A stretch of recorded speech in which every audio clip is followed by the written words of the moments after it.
I'm Kasey James, and this is the story of the Bridge House.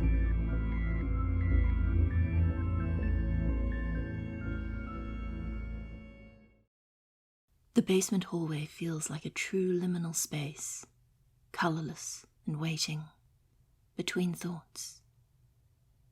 The shutters bang against the window frames as the wind howls outside.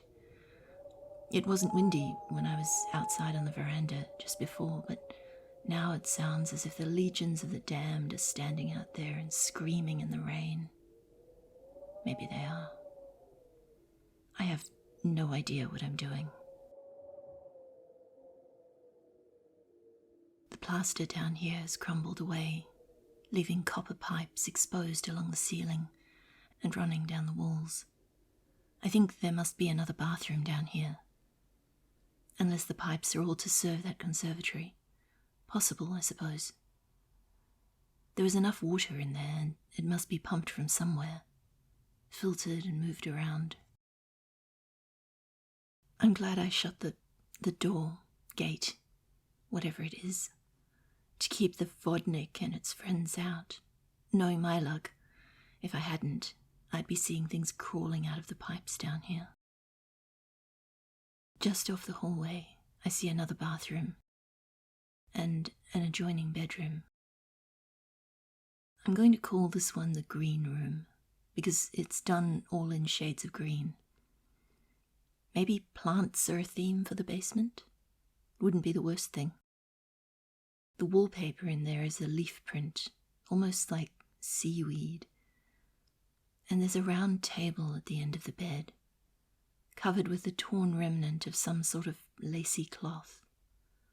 I keep looking at it because it keeps moving in the draft. The windows have been left open in the green room, although they're effectively barred by some sort of decorative grille along the top of the walls. And I'm surprised the room isn't flooded. It is damp, and the howling is louder in here too. I'm not sure it is actually the wind at all. It sounds too malevolent to just be air movement. This room feels like a prison. I don't want to stay in here any longer than I have to.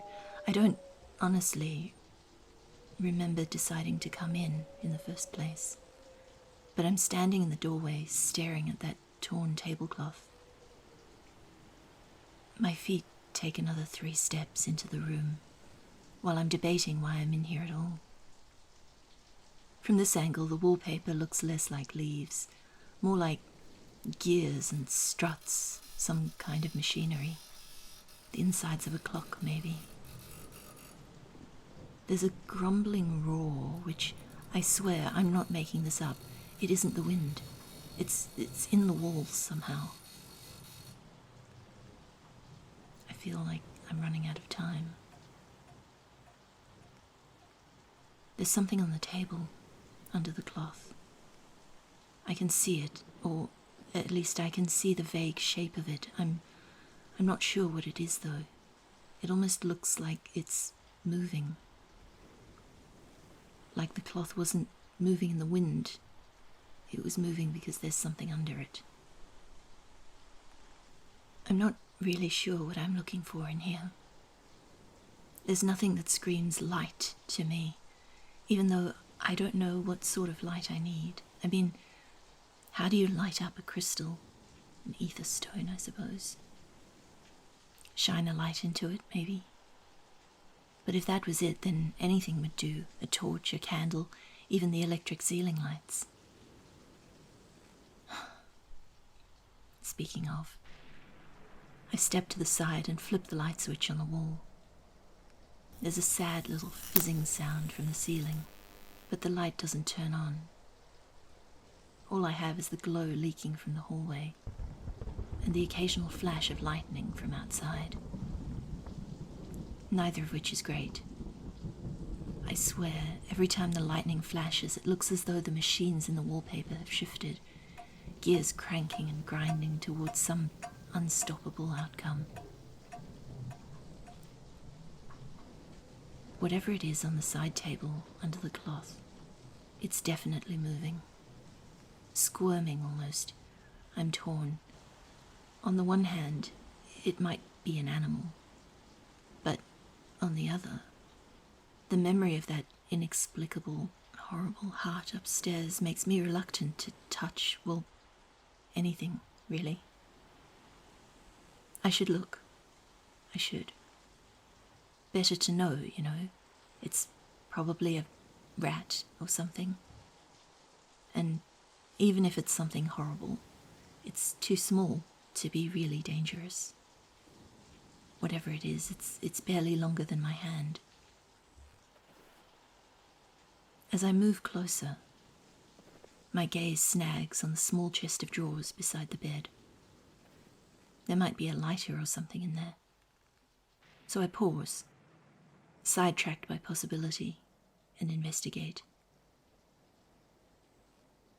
The drawers are tight, swollen in the damp, and stuck tight in their places, but I manage to get the top one open eventually. I'm using so much force to pull on it that when it finally gives, I fall backwards and land on my ass, on the bed, with the drawer in my lap and half its contents spread across the floor. I'm pretty sure it's teeth.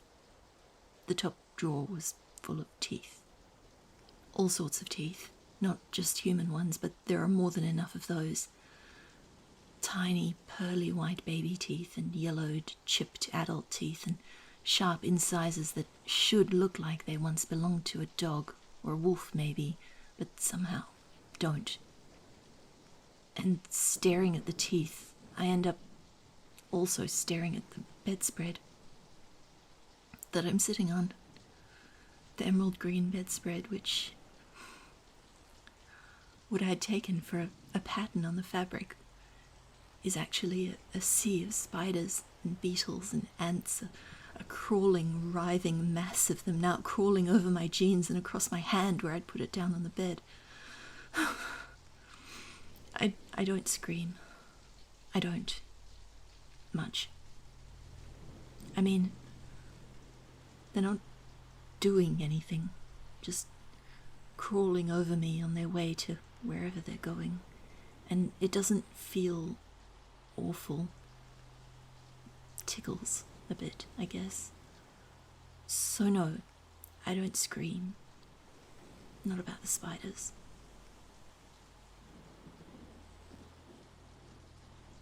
Not until the thing under the cloth crawls out, and it's a hand. A disembodied hand moving on its own, like Thing from the Addams Family. Then I scream.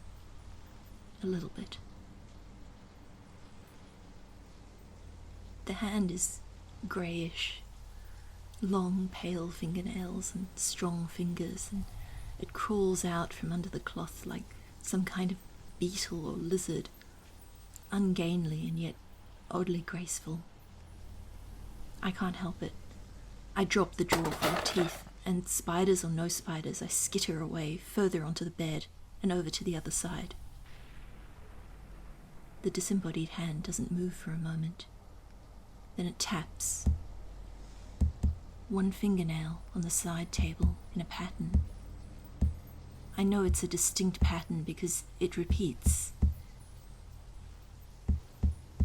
The hand taps it out once, then pauses, then does the same thing again.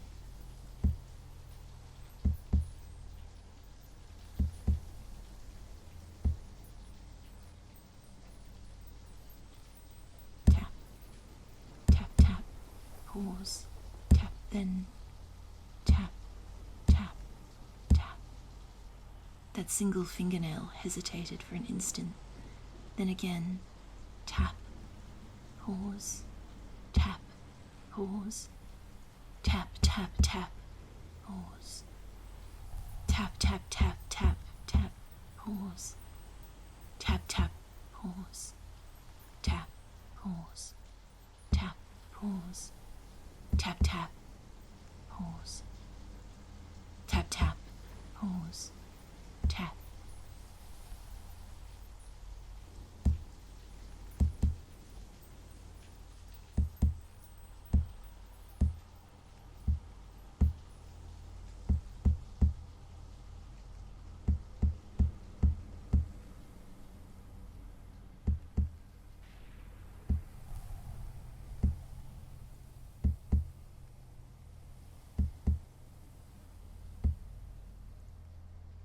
I stare at it, frozen in place, as it taps out that pattern on the table again.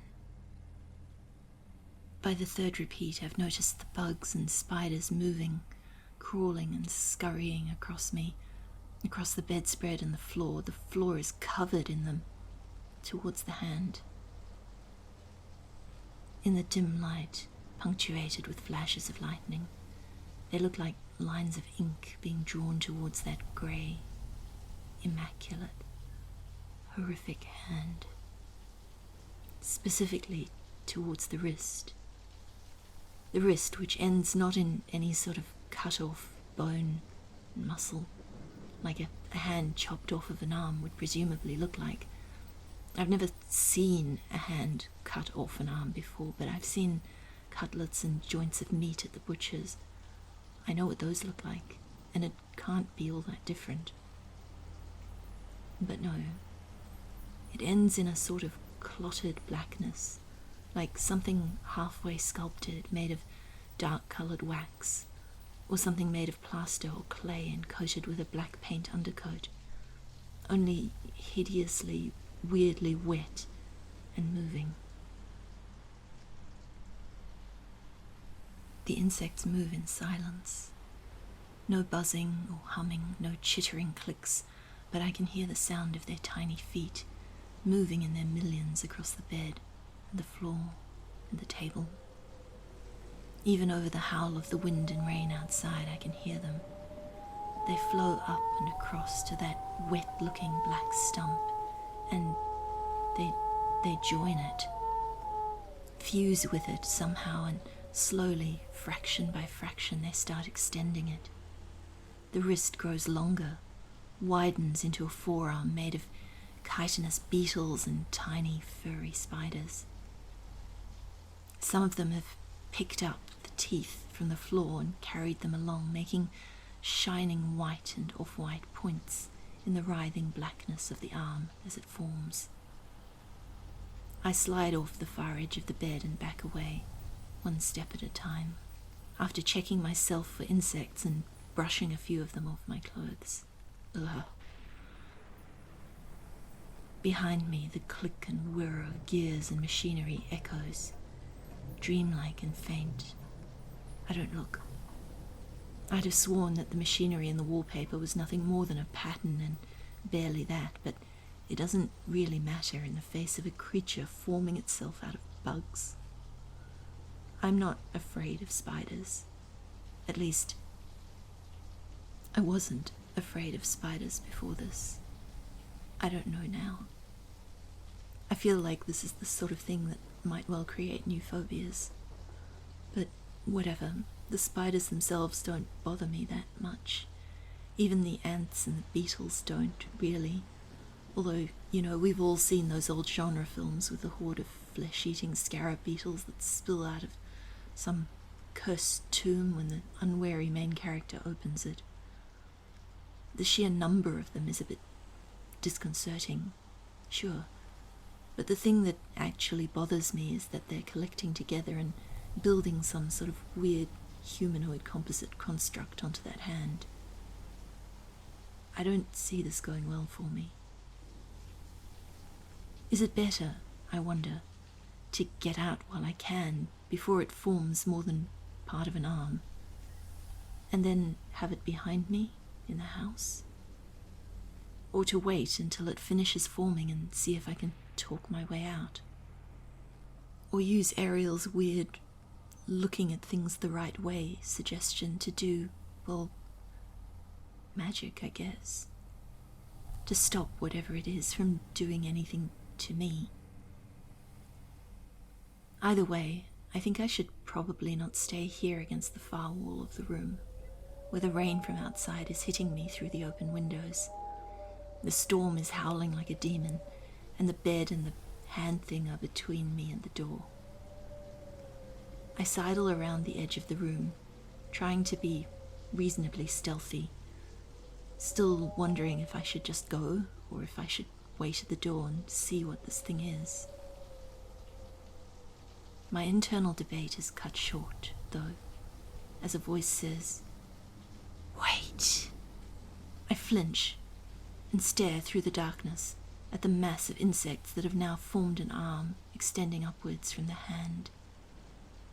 A mouth is there, weirdly formed into the flesh, or not so much flesh, really, of the thing's forearm.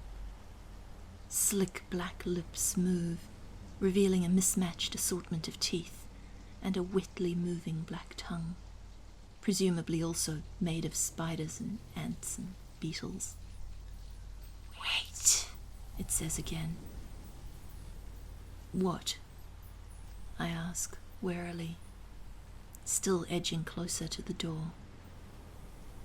"You are going to close the gate," it says.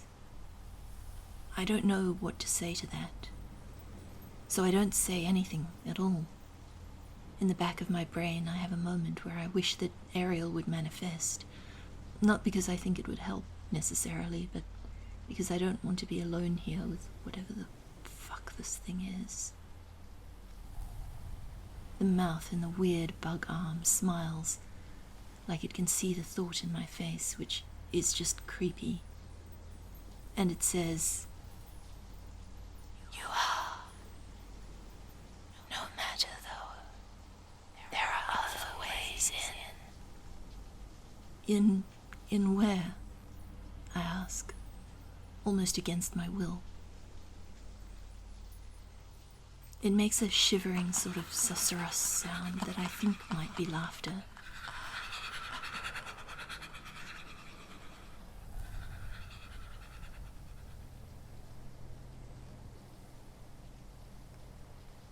"Come and see me in Cephalaeus.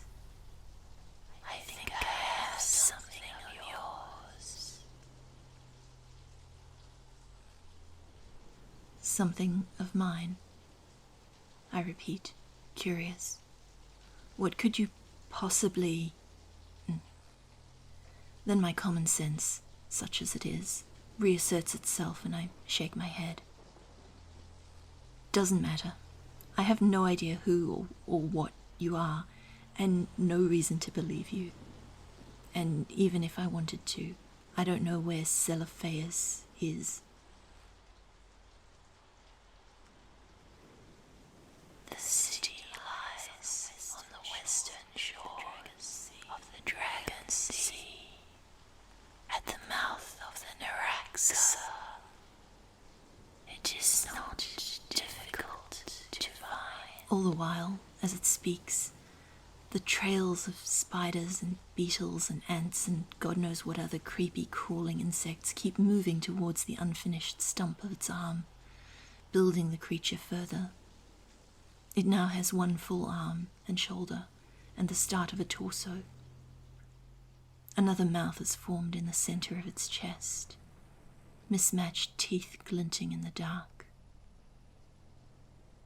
I'll keep that in mind, I say. "Descend the 16 steps from the Ivory City to the river bank, and you may enter my house there," it says, speaking in unison from both its mouths. "I shall be within it." On the table, the hand is still idly tapping its fingernail on the tabletop in that same pattern. "Sure," I say, with no intention of ever using the information. "Riverbank, down some stairs from the Ivory City, and I'll find your house."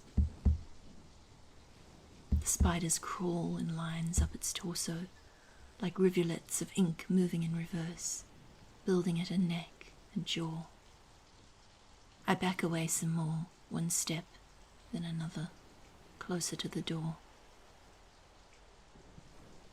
"Up to you, of course," says the thing, its creepy chest mouth smirking at me as the even creepier arm mouth speaks. "You could always leave it with me permanently." What could you possibly have of mine, anyway? I ask, still curious in spite of knowing that it's a bad idea, that I probably don't want to know. It called itself Edmund, says the whispering spider footstep voice of the thing. Then it laughs.